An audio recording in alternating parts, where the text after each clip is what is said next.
the victim account, and he turned a self cross-site scripting to a very dangerous cross-site scripting due to CSRF attack on OOS. Very, very, very clever. Okay. The next case study is one of my favorite, actually, case studies on attack on OOS. This is Igor Himakov. Igor Himakov is an expert on OOS attacks. He found 5 minor bugs in GitHub and turned it and chain these all bugs together to perform an attack on GitHub and getting $4,000 bounty from GitHub. So let's see what he done. Okay, this is bug 1. When he tried to debug OOS, he found that he can't actually change the redirect URI for OOS, but he can do a little trick that he can add // GitHub accepted and // is a trick to get one folder up and one URL up. So actually 3 / means that 1, 2, 3 that he requests this URL only, not the other folders. But he still tied with the domain, so it's minor bug. He can't do anything with it alone, so he continue to find another bugs. Bug 2, he found that redirect URI validation on get token endpoint. The second port of OAuth that exchange token after callback, there is no redirect URI check. So no matter what redirect URI client sends to get the token, they'll provide a response with a valid access token. Okay, so it's a minor bug as well, but he continued to find more bugs. He found an interesting note that there is a pre-approved OAuth applications on every GitHub account.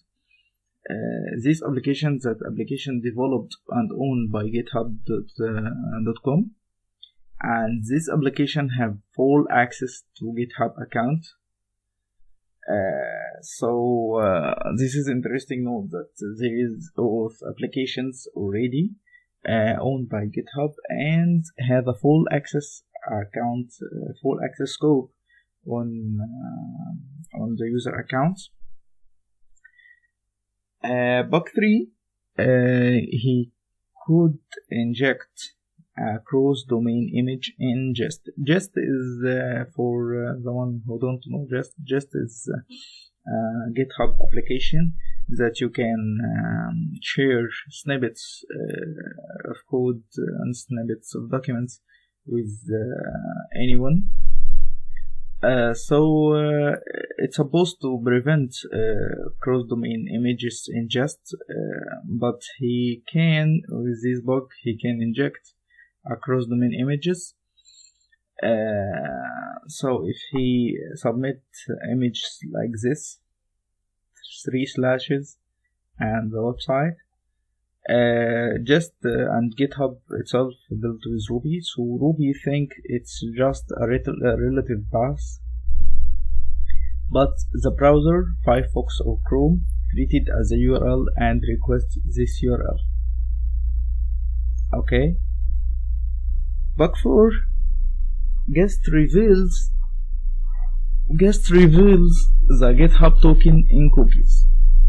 So access token is already revealed in cookies, which is not best practice.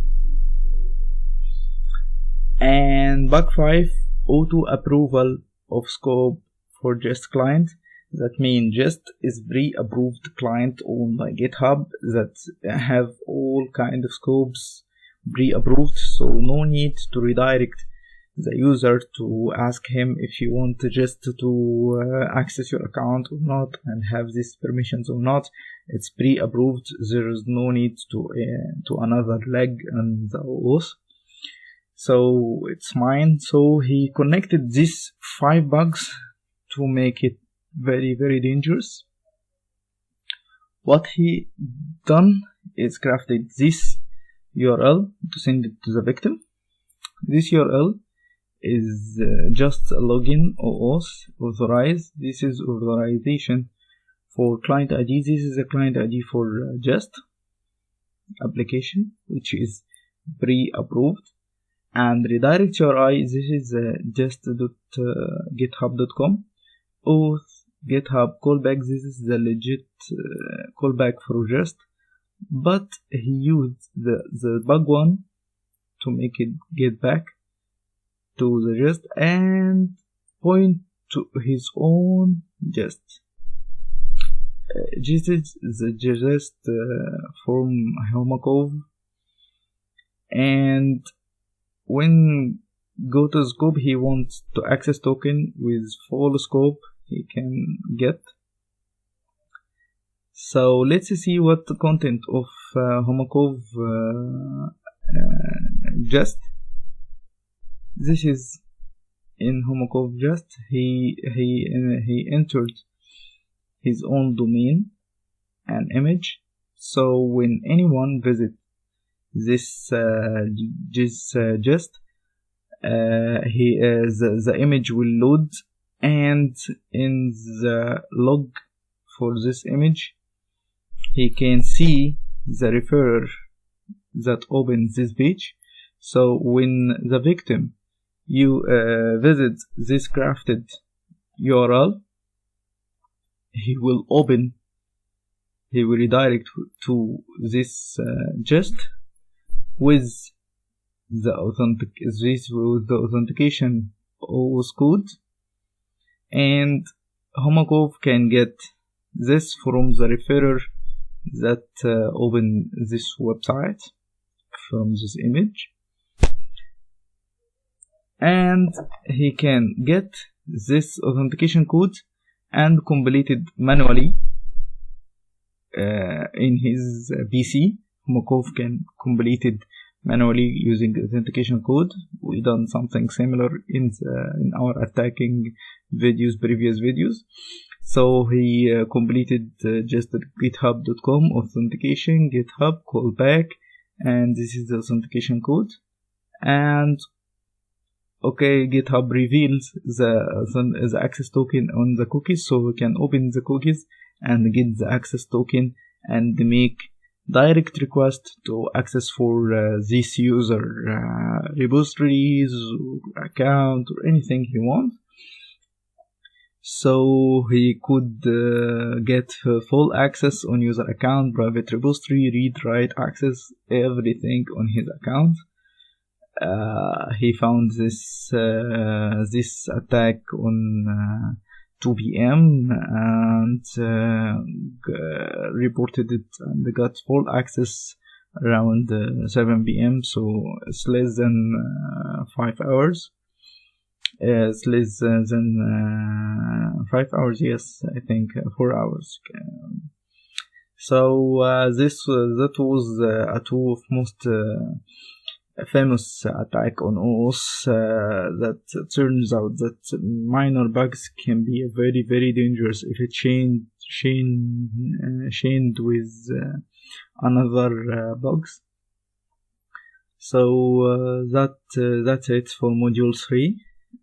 In the next module we will talk about some other attacks we can perform on API itself, some traditional attacks like SQL injections or IDOR or cross scripting, and how we can attack the development or staging APIs and we will talk about brute forcing and DDoS attacks on APIs. So I hope you have fun, and see you next time.